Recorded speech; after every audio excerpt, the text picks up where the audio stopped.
Online classes bye Rajeshwari Sharma के इस channel पे मैं आप सभी का स्वागत करती हूँ। आज हम कथक की जो बिगिनर्स थ्योरी होती है, जब आप कथक से जुड़ते हैं तो जिस थ्योरी की आपको ज़रूरत पड़ती है, जो चीज़ आपको जानने की ज़रूरत पड़ती है, जिसके बिना हम आगे नहीं बढ़ सकते, आज मैं उस पर थोड़ा डिस्कस करूँगी। मेरे साथ ऑलरेडी ऑनलाइन में मेरी दो दो चल रही हैं, लेकिन मैंने उसे लाइव किया है मेरे स्टूडेंट्स के फ़ायदे के लिए भी, और आप में से किसी को भी कोई फ़ायदा चाहिए हो तो इस लाइव से फ़ायदा उठा सकते हैं। तो आगे चलते हैं। ओके, शुरू करें नैन्सी? Yes ma'am. हाँ, आप बैठिए आगे, बिल्कुल। कॉपी पेंसिल ले लीजिए साथ में।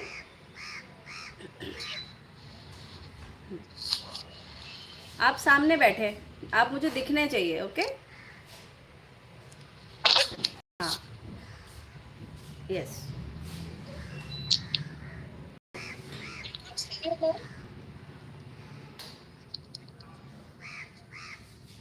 You can see me, ma'am. हाँ, मैं आपको देख सकती हूँ, लेकिन सामने आप कहीं फ़ोन एक जगह पे टिका दीजिए, जिससे ताकि आपका वीडियो रुका रहे और आप के हाथ फ्री रहें पूरी तरह से। ओके,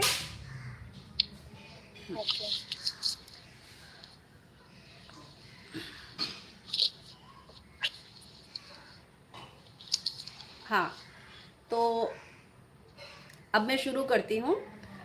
कथक नृत्य के इस क्षेत्र में जो भी आता है, अपनी यात्रा को कथक नृत्य के लिए समर्पित करने का प्रयास करता है।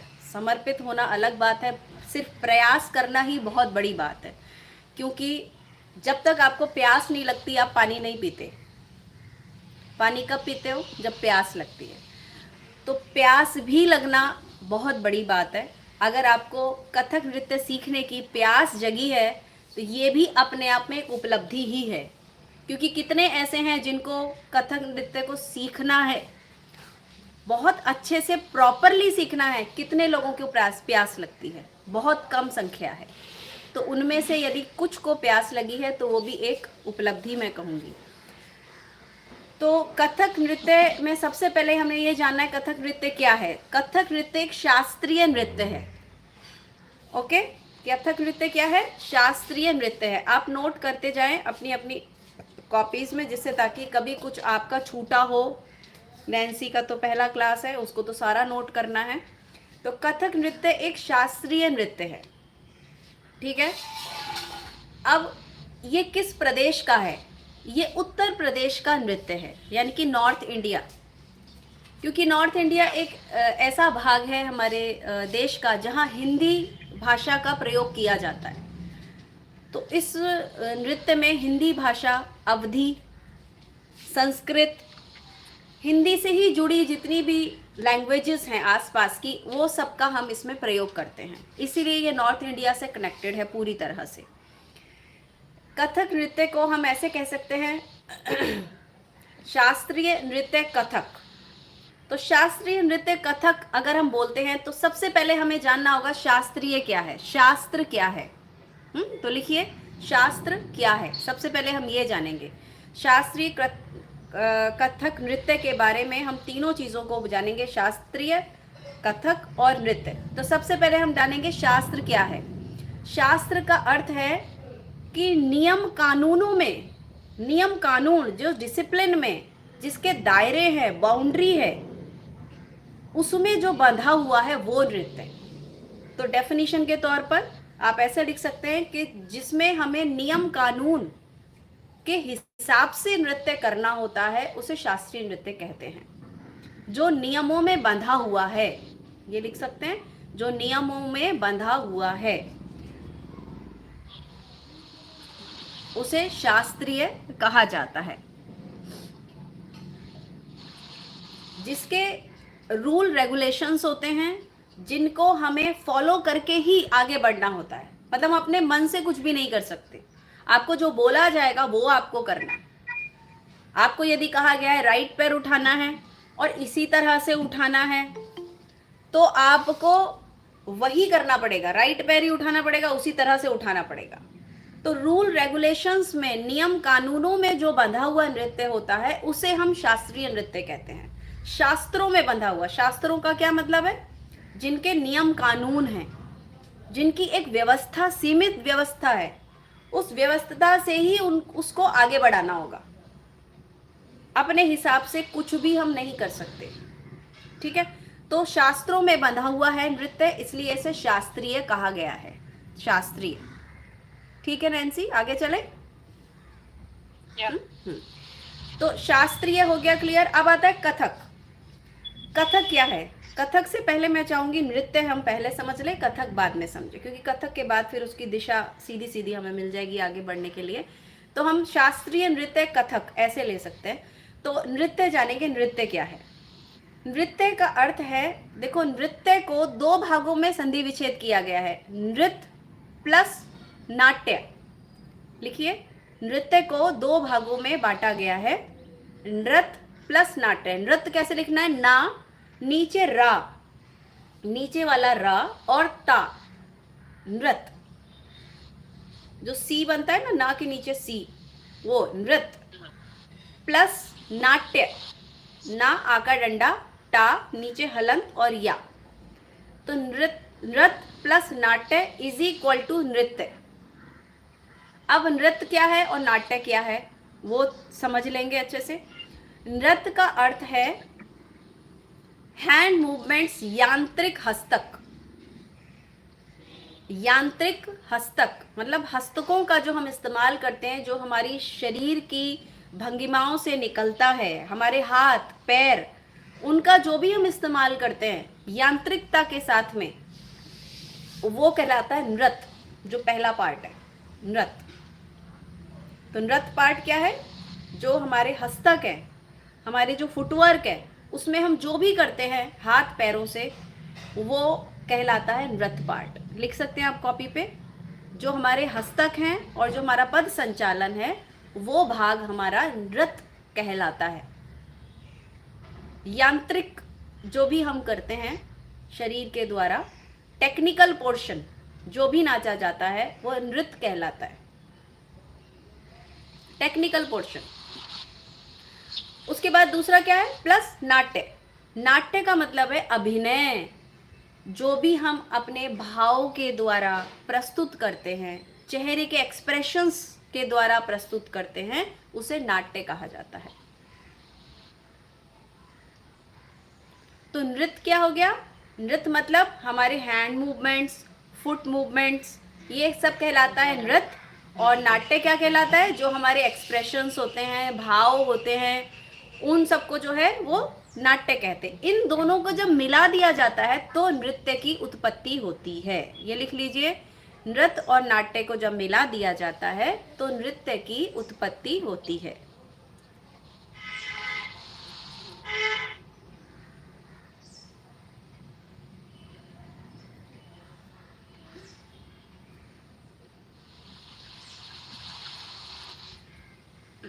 ठीक है, आगे बढ़ती हूं मैं। तो नृत्य और नाट्य, इन दोनों को मिला के नृत्य बनता है। तो नृत्य में जो नृत्य पार्ट है और जो नाट्य पार्ट है, वो दोनों का ही समांतर विशेषता है, समांतर ज़रूरत पड़ती है हमें। हम नृत्य तभी कर पाते हैं जब नृत्य भी 50% है, नाट्य भी 50% है। जब दोनों का बराबर का समावेश होता है, सम्मिलित होते हैं दोनों लोग, 50-50% में दोनों होते हैं, तो फिर वो नृत्य का जन्म होता है। ओके, तो अब हो गया शास्त्रीय नृत्य। अब हम आते हैं कथक। कथक क्या है? देखो कथक जो है वो आपको बोलने से ही समझ में आ रहा होगा। कथक यानी कथा को कहने वाला, कथा को कहने वाला कथक कहलाता है। कथा को कहने वाला कथक कहलाता है। किसी भी कथानक को जब नृत्य और संगीत के द्वारा प्रस्तुत करते हैं तो उसे कथक कहते हैं। पुराने समय में क्या होता था कि जैसे रामायण हो रही है या महाभारत हो रहा है, कुछ भी कथानक जो हमारी पौराणिकता से जुड़ा हुआ है, इतिहास से हमारे जुड़ा हुआ है, माइथोलॉजी से हमारे जुड़ा हुआ है, जब वो मंच पर किया जाता था नृत्य के द्वारा, संगीत के द्वारा, तो उन लोगों को हम कथक कह देते थे, कथकार, कथककार कहते थे, मतलब उस कथा को आकार देने वाला, कथाकार। शॉर्ट रूप में इसे कहने लगे हम कथक नृत्य, लेकिन जो कथक करने लगे उनको कथाकार कहा जाता था। कथक को आकार देने वाला यानी कथा को आकार देने वाला। पहले ये सिर्फ गाने के रूप में ही हुआ करता था, नृत्य में नहीं किया जाता था, सिर्फ गाने में ही किया जाता था।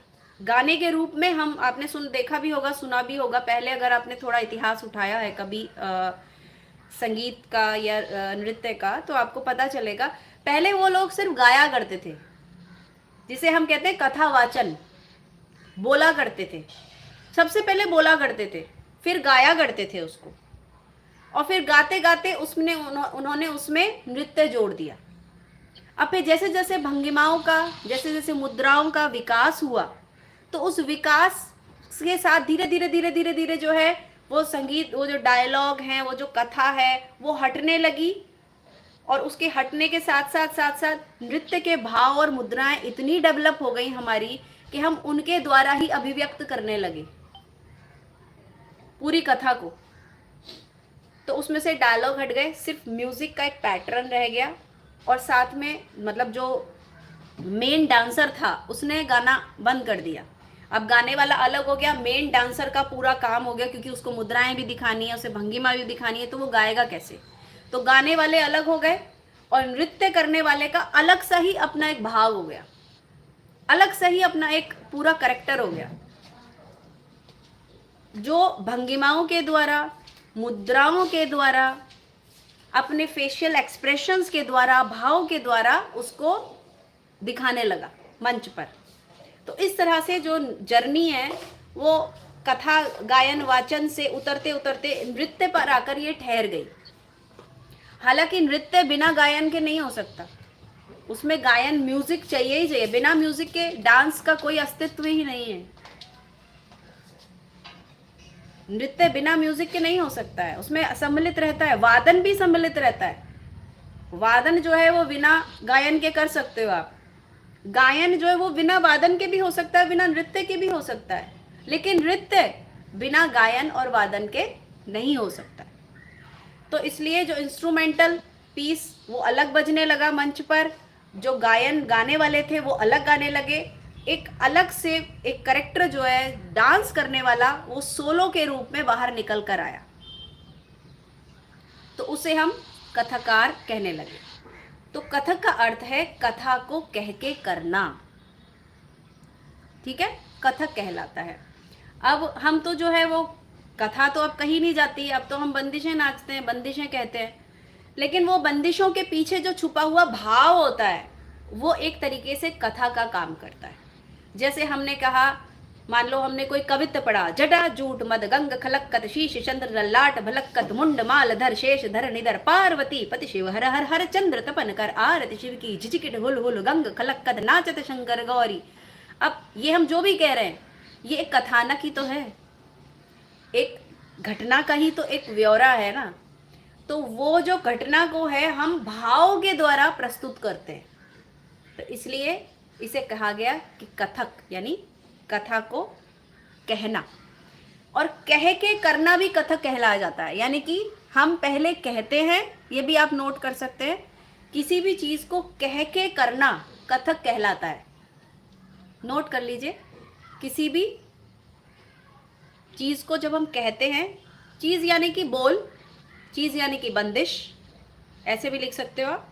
किसी भी बंदिश को या बोलों को जब हम कहते हैं और फिर करते हैं तो उसे कथक कहा जाएगा।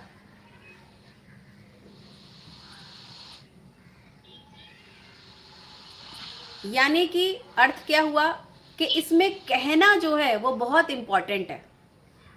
50% कहना है और 50% करना है। इसमें कहना जो है वो कम नहीं है, बराबरी का है। 50% आपको कहना है, 50% आपको करना है, दोनों का संतुलन बिल्कुल बराबर बराबर है। यानी कि हम जो भी चीज़ें करेंगे वो पहले कहेंगे और फिर करेंगे। कथक की एक प्रणाली समझ लीजिए, जो एक प्रक्रिया है वो मैं समझा रही हूँ आपको। तो पहले हम कहते हैं फिर हम करते हैं, डायरेक्ट किया नहीं जाता। जबकि और डांसेस में आप देखेंगे, भरतनाट्यम हो गया, कुचिपुड़ी हो गया, मोहिनी अट्टम हो गया, ओडिसी हो गया, कथकली हो गया, उसमें कहीं भी डांसर कहता कुछ नहीं है, सिर्फ करता है, सिर्फ करता है। कहने का कोई मतलब ही नहीं है, वो सीधा एंट्री लेगा और सीधा डांस करेगा, लेकिन कुछ बोलेगा नहीं मुंह से, उसको माइक नहीं दिया जाता। लेकिन कथक की यही विशेषता है कि यहाँ जो डांसर है वो डायरेक्ट कनेक्ट होता है ऑडियंस से, उसको माइक दिया जाता है। क्यों? क्योंकि जो वो पहले जो भी करने वाला है वो पहले करेगा, फिर कहेगा, फिर वो करेगा। तो उसका जो कहना है वो पहले है, करना बाद में है, इसीलिए इसको कथक कहा जाता है। जो भी आप सीखेंगे, बंदिश, बोल, ताल, लय, रिदम, जो भी आप सीख रहे हैं, पहले आप उसको पढ़ते हैं, कहते हैं, फिर आप करते हैं। अब हम कथक नृत्य के आगे बढ़ते हैं। कथक नृत्य में मुख्यतः बहुत सारे घराने अब हो चुके हैं, लेकिन जो प्रोमिनेंट घराने हैं वो 3 माने जाते हैं। लिख लीजिए, कथक के 3 घराने हैं, जिसमें से पहला घराना है लखनऊ घराना, दूसरा जयपुर घराना और तीसरा बनारस घराना।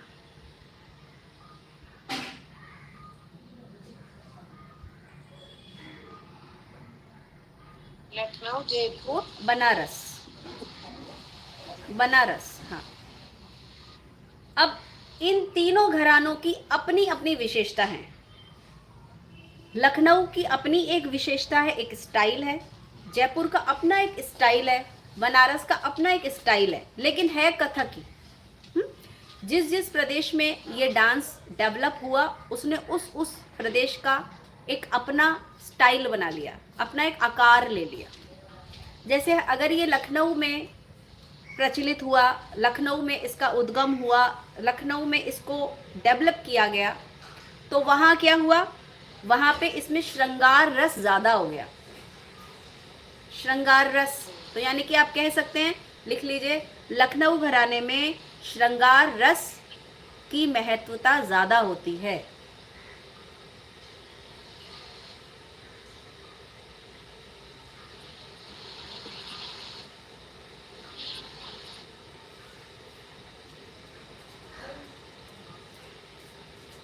यानी इसमें राधा कृष्ण की अभिव्यक्ति दोनों की ज़्यादा से ज़्यादा आपको नज़र आएगी।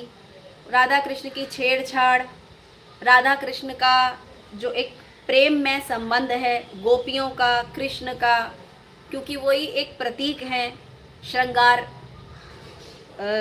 भाव के, वही एक प्रतीक हैं कृष्ण भगवान। तो उन्हीं से संबंधित सारी चीज़ें आपको लखनऊ घराने में नज़र आती हैं। ठीक है, तो श्रृंगार रस की अभिव्यक्ति सबसे ज़्यादा लखनऊ घराने में होती है। उसके बाद आता है जयपुर घराना, जो हम सिखाते हैं या जिसके हम हैं। आप जो सीखने जा रहे हैं वो जयपुर घराना है। ओके, अब जयपुर घराना क्या है उसके बारे में जानेंगे हम। जब यही कलाकार जो लखनऊ के थे या इस प्रांत में, इस प्रदेश में फैले हुए थे, यही जब ट्रैवल करते करते, यात्रा करते करते राजस्थान के एरिया में पहुँचे, राजस्थान में पहुँचे, तो वहाँ उन्होंने वहाँ के राजा से अनुरोध किया कि उनको दरबार में जगह दी जाए। ये मैं मोटा मोटा बता रही हूँ, आप डिटेलिंग तो आप बुक में भी डाल देंगे, लेकिन प्रैक्टिकली मोटा मोटा आपको क्या पता होना चाहिए, सिर्फ वो बता रही हूँ मैं, मोटा मोटा, जो मतलब ऐसे पता होना चाहिए, और उसकी डिटेलिंग तो आप बुक्स में आपको मिल ही जाएगी।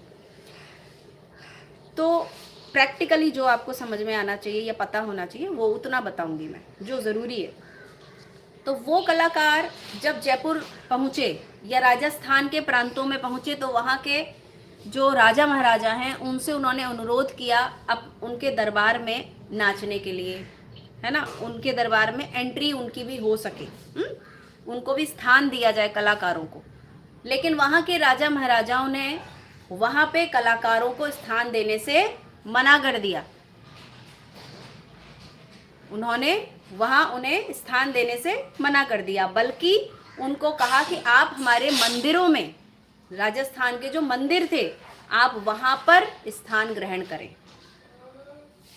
तो सब कलाकारों को राजस्थान के जो मंदिर थे उनमें स्थान दिया गया।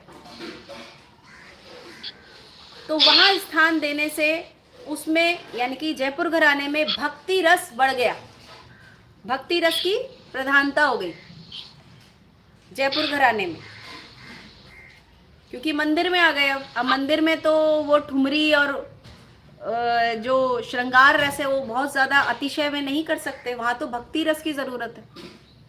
तो इसलिए जयपुर घराने में भक्ति रस आ गया, इसलिए जयपुर घराने में भक्ति रस देखा जाता है। अब जब भी राजा युद्ध पे निकलता था सेना को लेके, तो सबसे पहले कहाँ जाता था? मंदिर। सबसे पहले वो मंदिर आता था पूरी सेना लेके, फिर उसके बाद मंदिर से आशीर्वाद लेके भगवान का, फिर वो युद्ध पे निकलते थे। तो जो कलाकार हैं जो मंदिर में थे, उनका क्या काम था कि जब राजा अपनी सेना लेकर आ रहा है, युद्ध के लिए जा रहा है, तो उनको अपने नृत्य के द्वारा जोश दिलाना, प्रेरित करना युद्ध के लिए, उनको चार्ज करना, उनका बल बढ़ाना, उनके अंदर ऊर्जा भरना, ये सब जो है वो कलाकारों का कर्तव्य हो गया जब वो मंदिर आते थे। तो इस वजह से कथक नृत्य के अंदर वीर रस, इसमें जयपुर घराने में वीर रस की प्रधानता हो गई। फिर वो फास्ट फुटवर्क का इस्तेमाल करने लगे, थारिकेटे थारिकेटे थारिकेटे थारिकेटे तग देगे थारिकेटे थारिकेटे थारिकेटे थारिकेटे थारिकेटे तग देगे थारिकेटे तग देगे थारिकेटे, इस तरीके के फास्ट फुटवर्क उनको जोश दिलाने के लिए वीर रस जो है उसमें प्रधानता करनी पड़ी। वीर रस की चीजें, चक्कर चक्कर, स्पिन्स फुटवर्क, स्पिन्स फुटवर्क, उससे बनी हुई जिस बंदिश में ये चीजें ज्यादा हैं, फुटवर्क भी ज्यादा है, चक्कर भी ज्यादा है, ऐसी प्रोमिनेंट करके प्रधानता वाली चीजें वो बनाने लगे कलाकार के। इस बार राजा आएंगे ना तो परन दिखाऊंगा ये वाली जिसमें 20 चक्कर होंगे, आज इस बार राजा आएंगे ना तो ये पैर का हम इस्तेमाल करेंगे, नए पैर का। जब राजा आएंगे ना तो इस लय में नाचेंगे हम। तो उनको उत्साहित करने के लिए, उनको उत्तेजित करने के लिए, उनके अंदर जोश लाने के लिए सेना के अंदर वीर रस जो है इसमें जयपुर घराने में बढ़ गया। यानी कि जयपुर घराने में वीर रस और भक्ति रस दोनों का समाविष्ट, दोनों इसमें समाविष्ट है। कौन सा? वीर रस और भक्ति रस। आप लिख सकते हैं जयपुर घराने में दो रस का जो है वो महत्वता है, दो रस की। पहले सबसे पहले भक्ति रस, उसके बाद वीर रस, इनकी प्रधानता हो गई।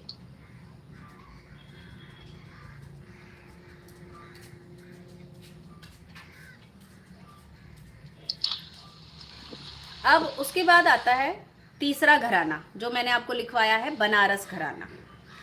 बनारस घराना बड़ा ही अद्वितीय घराना है। ये कभी कभी कथक की, जो मैं बोल रही हूँ बनारस घराने के बारे में, शायद आपको बुक्स में नहीं मिलेगा, क्योंकि ये मैं अपने अनुभव के तौर पर बोल रही हूँ। तो जो मेरा लाइव देख रहे हैं, धुरंधर भी आ रहे हैं कथक के, बनारस के, वो भी सुन लें, उनको भी शायद नई चीज़ सुनने को मिलेगी। और अगर आपकी बुक में ये नहीं लिखा ना बनारस घराने के लिए, तो अब लिख लो आप, क्योंकि मैं जो बोलने जा रही हूँ वो बुक में भी नहीं है। बनारस घराना एक ऐसा घराना है जो कथक के दायरे को भी तोड़ने का प्रयास रखता है, इतनी हिम्मत रखता है कि वो कथक के दायरे के भी थोड़ा आगे चला जाए। जितने भी दायरे हमने शास्त्रों में बनाए हैं कथक नृत्य को लेकर, बनारस उसको तोड़ने की हिम्मत रखता है और तोड़ के वापस भी आ जाता है। आपको पता भी नहीं चलेगा।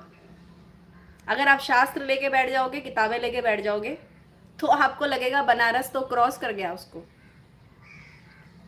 लेकिन मैं मानती हूं ऐसा कि जो नृत्य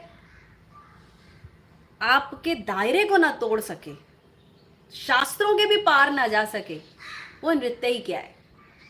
बंधी हुई कोई चीज आसमान नहीं छू सकती, उसको सारे बंधन तोड़ने होंगे, तब वो आसमान को छू सकती है, तब वो पार जा सकती है नृत्य के भी। तो बनारस में ऐसी सक्षमता है कि वो पार निकल सके। तो बनारस में जैसे कि लखनऊ में श्रृंगारिकता का बहुत ज़्यादा प्रधानता है, जयपुर घराने में फुटवर्क और चक्करों का बहुत ज़्यादा महत्व है, लेकिन बनारस घराने में श्रृंगारिकता भी है और साथ में वीरता भी है, भक्ति भी है, हर चीज़ का पूरा पूरा उसके अंदर आपको टेस्ट स्वाद नज़र आएगा। हम अमूमन कुछ बोल ऐसे हैं जो जयपुर घराने में और लखनऊ घराने में उछलने के लिए इस्तेमाल किए जाते हैं, उनकी बहुत कम महत्वता है, मतलब बहुत कम इस्तेमाल किए जाते हैं। लखनऊ और जयपुर में कुछ ही है, जैसे हमारे में तगन नाड़ था, तो ये हम थोड़ा जंप करके इस्तेमाल करते हैं। क्रान ज़्यादा नहीं है, 4-5 होंगे मुश्किल से, ज़्यादा और डीप में चले जाऊं तो 6-7 बस। लेकिन इसी के साथ बनारस घराने में अनगिनत बोल हैं जो उछलने की बंदिशों को क्रिएट करते हैं। उतने ही फुटवर्क के, पद संचालन के भी उतने बोल हैं जो जयपुर के पूरी, मतलब जयपुर और जो है उसकी जो प्रमुखता है उसका भी पूरा पूरा दर्शाते हैं बनारस में। बनारस थोड़ा सा अपने कथक की जो एक स्टाइल है, कथक का जो एक कहना चाहिए टेस्ट है, उसको थोड़ा सा उसमें वो फ्लेवर डालता है, अलग फ्लेवर डालता है बनारस। उसमें बोल, जैसे हम बोलते हैं धा, लखनऊ में बोल दिया हमने, जयपुर में आ जाएगा तो धा धा बोल देंगे, लेकिन बनारस में चला जाएगा धा, वो ऐसे हो जाएगा। वो एग्जैगजरेट करते हैं उस चीज़ को, वो उसका मज़ा ले लेते हैं, जो जयपुर और लखनऊ में उतना नहीं आता। मैं बनारस की तारीफ नहीं कर रही हूँ, उसका रूपरेखा बता रही हूँ कि बनारस का चलन ऐसा है, बनारस बना ही ऐसा है। उसने लगता है ऐसा लगता है कि उसने लखनऊ और जयपुर दोनों का मज़ा ले लिया और बनारस बन गया, मज़े मज़े में बनारस बन गया।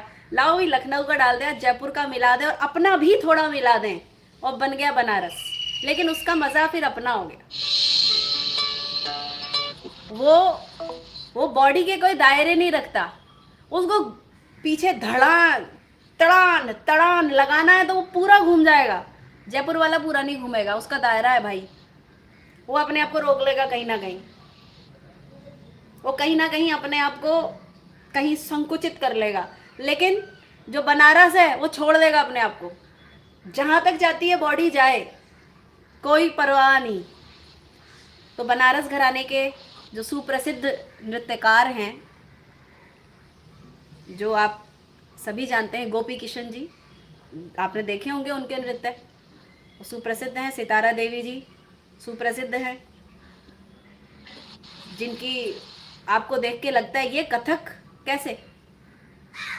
तो मैं जब भी उनको देखती हूँ तो मैं बड़ी, मतलब मैं सोचती हूँ कि कथक में क्या नहीं है। लखनऊ में कुछ मिलेगा, जयपुर में कुछ मिलेगा, बनारस में कुछ मिलेगा, लेकिन अगर आप सबको एक साथ मिला दें और आप सबका टेस्ट लेना चाहें तो आपको मज़ा आएगा। आप यदि लखनऊ सीखते हैं और लखनऊ में ही, लखनऊ की भी बहुत बड़ी वो है, मतलब उस लखनऊ का भी बहुत बड़ा कैनवस है। ऐसा नहीं कह सकते आप लखनऊ आपको पूरा पड़ जाएगा एक ही जन्म में, क्या? नहीं नहीं नहीं, लखनऊ पूरा नहीं पड़ेगा, उसका अपना विस्तार है पूरा। जयपुर का अपना विस्तार है पूरा, बनारस का अपना विस्तार है पूरा, ऐसी बात नहीं है। लेकिन मेरा मानना ये है कि तीनों को बराबर बराबर स्वाद से देखो, स्वाद से जानो, उनका तीनों का मज़ा लो, बराबर बराबर लो। ऐसा नहीं कि हम तो लखनऊ के हैं, आजकल ये बहुत हो गया है ना, आपने सुना होगा, हम तो लखनऊ के हैं, हम तो लखनऊ घराने के हैं। वो दूसरे कहते हैं हम तो जयपुर घराने के हैं, हम तो उसी का कार्यक्रम देखते हैं। उसी के अब तो और संकुचित हो गया है, हम तो अपने गुरु का ही देखते हैं, उसी में ज़्यादा भीड़ मिलेगी, दूसरे के में नहीं मिलेगी। अब तो बहुत ही माहौल ख़राब हो गया, वो अलग बात है, लेकिन ये गलत है। आप अपना नुकसान करते हैं, आप अपना नुकसान करते हैं इस तरीके से विभाजन करके, क्योंकि ये सब एक अलग अलग टेस्ट है, स्वाद है।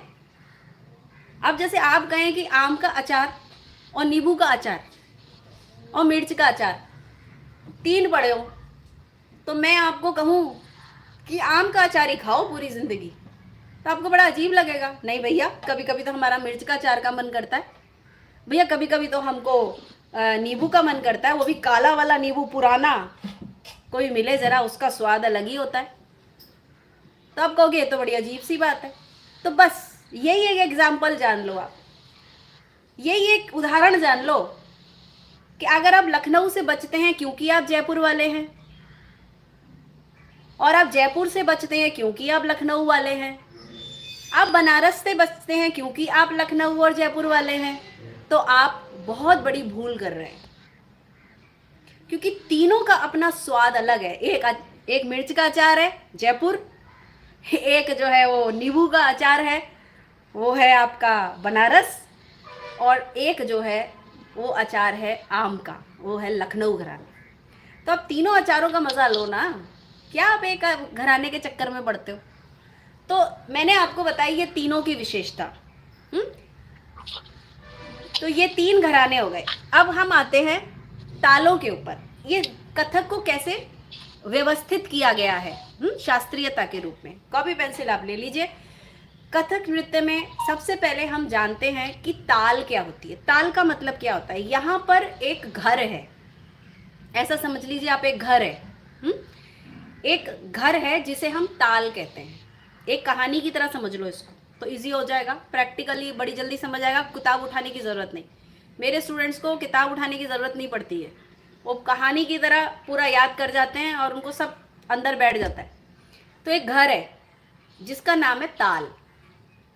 उस घर के अंदर मान लो ताल है जिसका नाम है तीन ताल, उस घर का नाम क्या है, तीन ताल। लिखो, तीन ताल।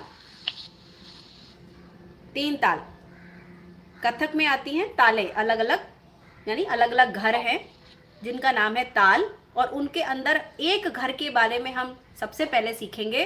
वो एक घर का नाम है तीन ताल। अब तीन ताल का ये जो घर है, इसमें 16 सदस्य हैं, यानी 16 मात्राएं हैं। सदस्यों को हम क्या बोलेंगे, मात्राएं। तो 16 जो है वो सदस्य रहते हैं, यानी कि 16 मात्राएं हैं। तीन ताल की कितनी मात्राएं हैं, 16। ओके। अब इसमें जो 16 लोग रहते हैं वो एक ही उम्र के तो नहीं होंगे ना, सब अलग अलग उम्र के होते हैं ना, जितने भी सदस्य होते हैं।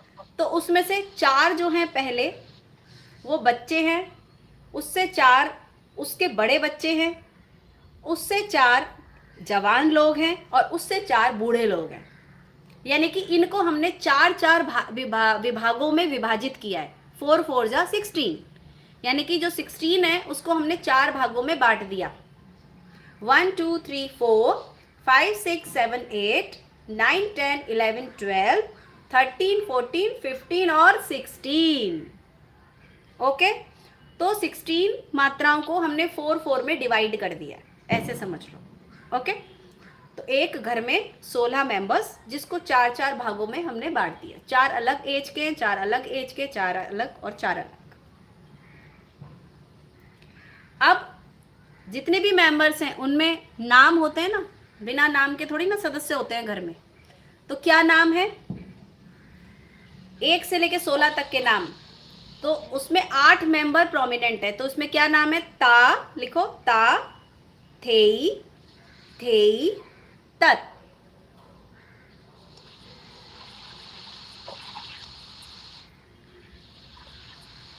ये 4 मेंबर के नाम हो गए। फिर अगले 4 मेंबर के नाम, आ, थेई, थेई, तत।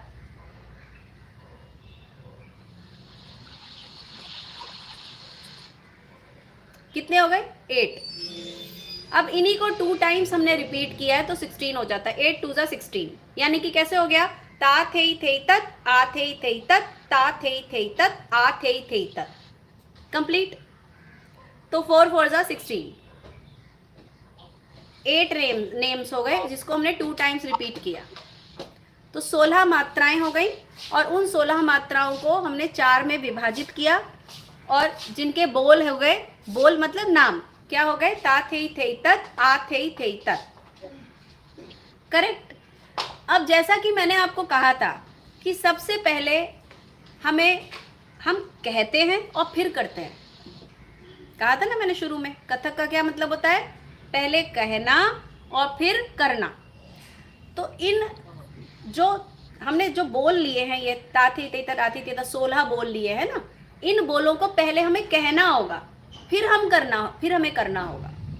तो कहने के लिए हम क्या करेंगे, ताली लगाएंगे। ताली का क्या मतलब होता है, यानी कि जो हमारी ताल है वो 16 मात्रा में बंधी हुई है, तो वो ताल हमको इस ताली के द्वारा दिखानी है।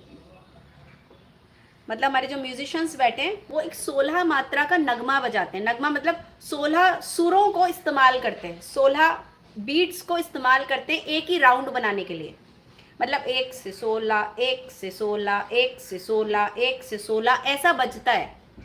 ओके, तो वो जो 1 से 16, 1 से 16 बज रहा है, उस बजने को हमें भी शो करना होता है, डांसर को भी शो करना होता है। तो वो हम जो उन्हें दिखाते हैं वो उसके अनुसार बजाते हैं, वो हमको फॉलो करते हैं।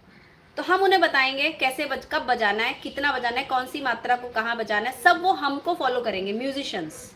जैसे मैंने आपको बताया था ना कि गायन और वादन वाले साथ में बैठते हैं और नृत्यकार फिर अपना एक एकल नृत्य के रूप में नृत्य करता है। ओके, तो वो कैसे अब ताली लगा के बताता है वो सीखेंगे हम। तो पहले हम 16 मात्राओं को सिर्फ लगाएंगे, लेकिन उस लगाने के लिए हम पहले लय को समझेंगे। लय क्या होती है, लिखिए, लय क्या होती है।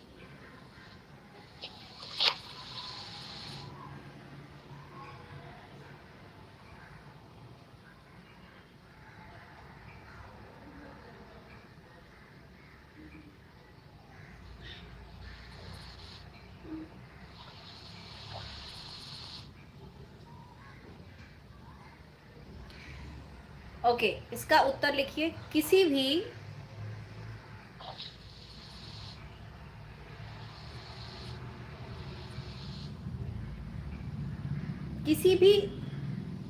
गति को लय कहा जाता है। गति यानी स्पीड, स्पीड, लय को इंग्लिश में स्पीड कहते हैं। गति मतलब किसी भी निश्चित मात्रा की जो गति होती है उसको लय कहा जाता है। यानी कि निश्चित मात्रा मतलब हो गई जो उसका समय है, समय की जो निश्चित गति होती है, ऐसे लिख सकते हो आप। अगर आपको पूरा प्रॉपर डेफिनेशन लिखनी है, समय की जो निश्चित गति होती है उसको लय कहा जाता है।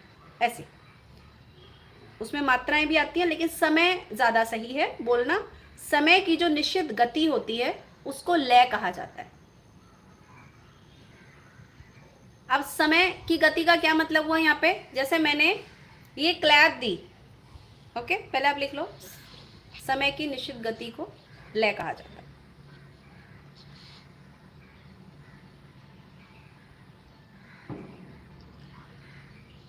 लय,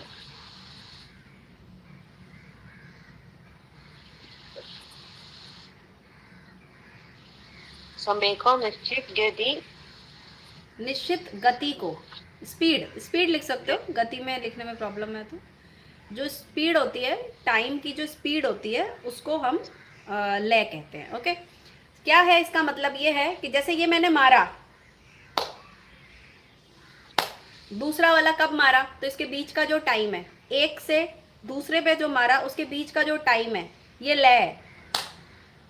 ये फिर तीसरा मारा, ये चौथा मारा, पांचवा मारा, छठा मारा, सातवां मारा। अब ये जो इसके समय जो जा रहा है, जितनी देर में दूसरी ताली पड़ रही है, पहली ताली और दूसरी ताली के बीच में जो टाइम जा रहा है वो स्पीड है। ओके, अब लय कितने प्रकार की होती है लिखिए। लय मुख्यतः 3 प्रकार की होती है। मुख्यतः, वैसे तो कई प्रकार की लय होती हैं, लेकिन वो बहुत बारीक चीज़ है। मोटे तौर पर हम बिगिनर्स के लिए बात कर रहे हैं आज। तो लय 3 प्रकार की हैं।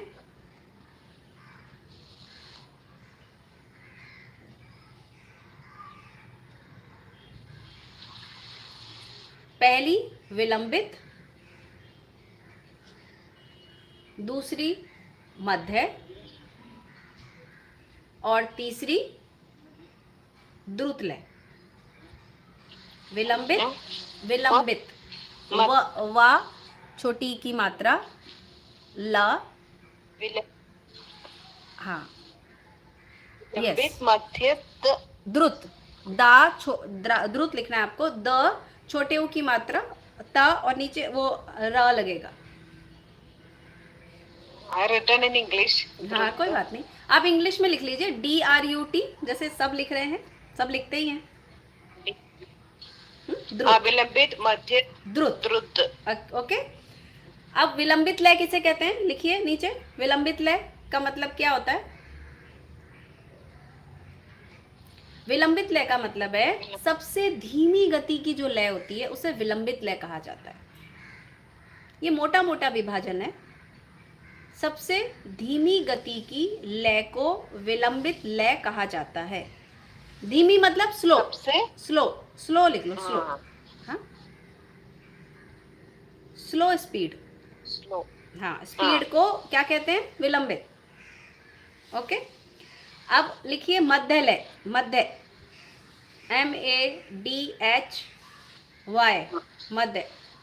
उसको कहते हैं ना धीमी ना तेज, यानी कि ना जो स्लो है और ना जो फास्ट है। मीडियम लय, ऐसे कह सकते हो। मीडियम जो लय होती है उसको मध्य लय कहा जाता है। द्रुत, उसके बाद द्रुत। द्रुत का मतलब होता है तेज गति की जो लय होती है उसे द्रुत लय कहा जाता है, यानी कि speed, fast speed, fast speed, उसको द्रुत लय कहा जाता है। ये मोटा मोटा 3 लय का विभाजन है। सारी लय इसी तीनों में बटी हुई है मोटे तौर पर। ठीक है, तो 3 तरीके की लय होती हैं, विलंबित, मध्य और द्रुत। विलंबित मतलब बहुत धीमी, मध्य मतलब ना धीमी ना तेज, और द्रुत लय मतलब बहुत तेज, तेज। ओके। अब हम जो ताली लगा रहे थे, अब वो ताली लगाएंगे। वो ताली हमें किस में लगानी है? विलंबित लय में लगानी है, क्योंकि हमको लय पहले निश्चित करनी है, बाद में हम ताली लगा सकते हैं। तो हम किस लय में लगा रहे हैं? विलंबित में लगा रहे हैं। और किस बोल से लगा रहे हैं? पहले हम काउंटिंग से लगाएंगे, फिर हम तत्कार के बोल से लगाएंगे। तो विलंबित लय में जाते हैं तो लेफ्ट हाथ ऐसे रखेंगे जैसे एक नोट पैड होता है, ओके, और राइट हाथ इस तरह से जैसे पेंसिल होती है। तो हमने पहला स्ट्रोक करेंगे पहली मात्रा का 1। कर रहे हो नैन्सी? लेफ्ट हाथ को नोटपैड बनाना है, राइट से स्ट्रोक करना है 1, ओके, 1 2, फर्स्ट फिंगर 2 नहीं, फर्स्ट ये वाली फिंगर, नो, सबसे पहली नहीं, first finger Nancy, first finger no, ये सबसे छोटी से मत स्टार्ट करो, लास्ट से करो, अंगूठे के पास वाली से करो, first finger. This one, small finger. नहीं, स्मॉल फिंगर से नहीं करना है आपको।